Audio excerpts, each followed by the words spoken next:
안녕하십니까, 윤석평 변호사입니다. 오늘은 2025년 3월 13일입니다.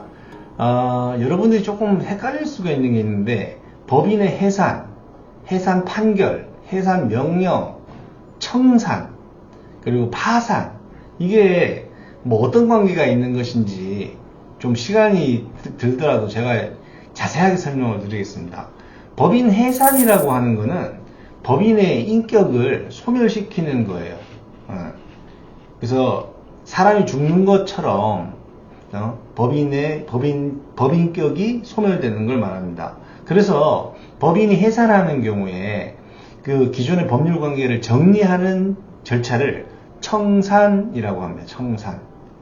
그러니까 해산은 이제 법인격을 소멸시켜서 법인을 없애는 걸 소멸시키는 걸 말하고, 그 과정이 청산 절차라는 것입니다.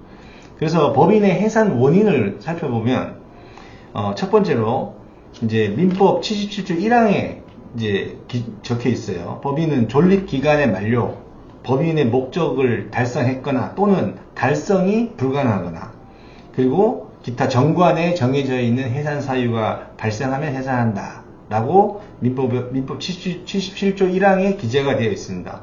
사단법인 같은 경우는 그 존립 시기나 해산 사유를 정하는 때에는 그 시기 또는 사유가 그 정관의 필수 기재사항이에요. 그래서 적어 놓으면 사단법인은 이제 그 사유가 발생했거나 그 시기가 도래했으면은 해산이 되는 겁니다.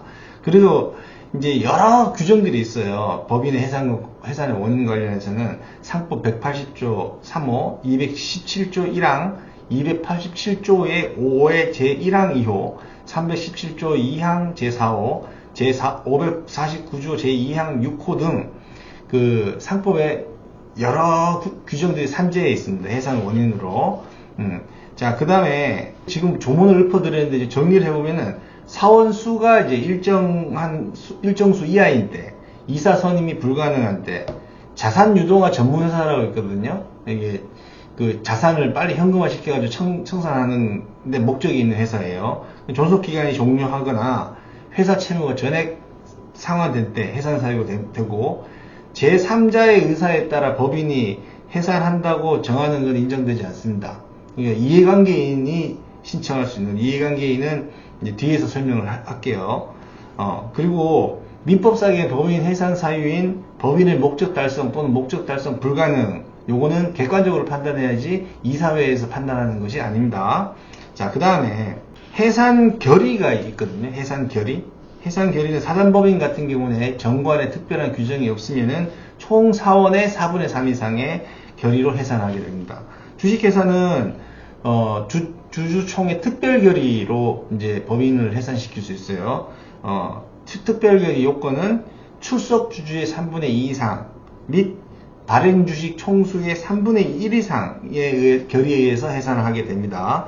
이 해산 요건을 완화시키는 건, 정관으로 완화시키는 건 무효예요. 근데 강화시키는 거는 유효입니다. 그래서 해산 결의에 의해서 법인이 해산된다. 그게 조문에 다 있고 정관에 기재가 되어 있어야 된다. 자, 그 다음에 해산 판결이라는 게 있어요.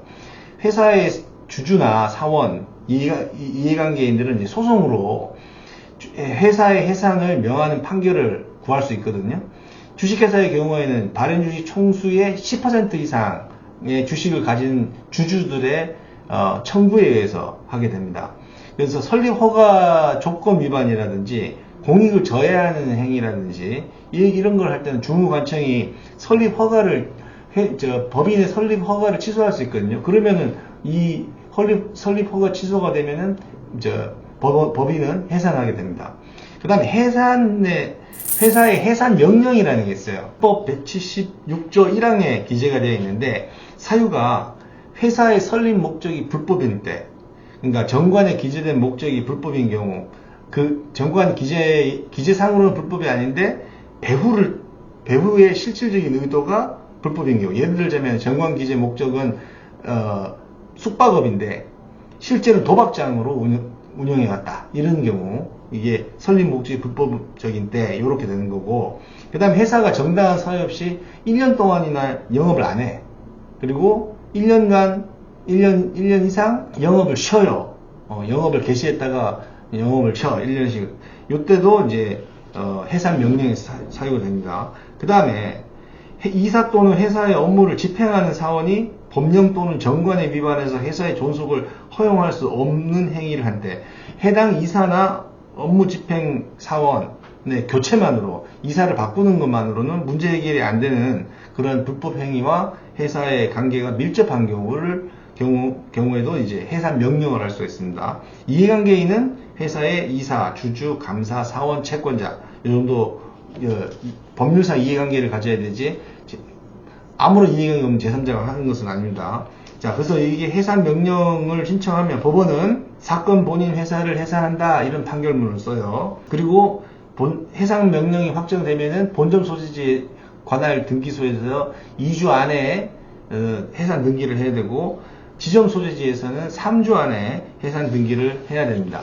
해산 명령을 한 법원의 촉탁이 있으면 등기관은 총회 결의에 의한 해산 등기, 청산인 선임 등기를 말소하고 그 다음에 해산 명령에 따른 해산 등기를 하게 돼. 법인이 소멸했다라는 걸 공시하기 위해서 등기를 합니다. 그러면은 파산은 뭐냐? 파산은 모든 법인의 사단법인이든 주식회사든 뭐 재산법인이든 간에 파산은 모든 법인의 해산 사유입니다. 그러니까 이제 회사가 해산하는 거는 회사의 법인격을 소멸시켜서 회사를 없애는 건데 그 해산하는 과정을 청산이라고 하고 그리고 회사를 해산시키는 방법으로는 해산 사유가 발생했는지 해산 판결을 구할 수 있는지 해산 명령 제도를 신청할 수 있는지 이고 파산은 법인 파산도 모든 법인의 해산 사유에 해당한다 그랬잖아요. 파산은. 그래서 파산을 신청하면은 법인의 해산 사유가 있는 것으로 인정을 받으니까 법인격이 소멸하는 거죠.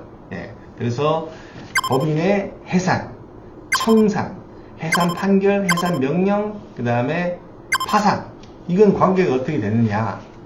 이거에 대해서 제가 설명을 드렸습니다. 열거한 조문은 뭐 크게 신경 쓰실 필요가 없어요. 제가 설명을 다 했거든요. 그 조문에 해당하는 사유들을. 그래서 전에도 이제 해산 명령, 해산 심판, 그 다음에 청산, 그리고 이제 파산 이거에 대해서 저희가 아주 한 3, 4년 전에 찍어놓은 영상이 있는데 다시 한 번 더 해산, 그 다음에 해산 사유, 파산은 또 모든 법인의 해산 사유, 그리고 해산 판결, 해산 명령제도, 요런 것들이 다 있다. 그리고 청산이라고 하는 것은 해산으로 인해서 기존의 법률 관계를 정리하는 과정이다. 요렇게 생각을 아시면 되겠습니다. 구독과 좋아요 많이 눌러주시고 여기까지 시청해 주셔서 감사합니다.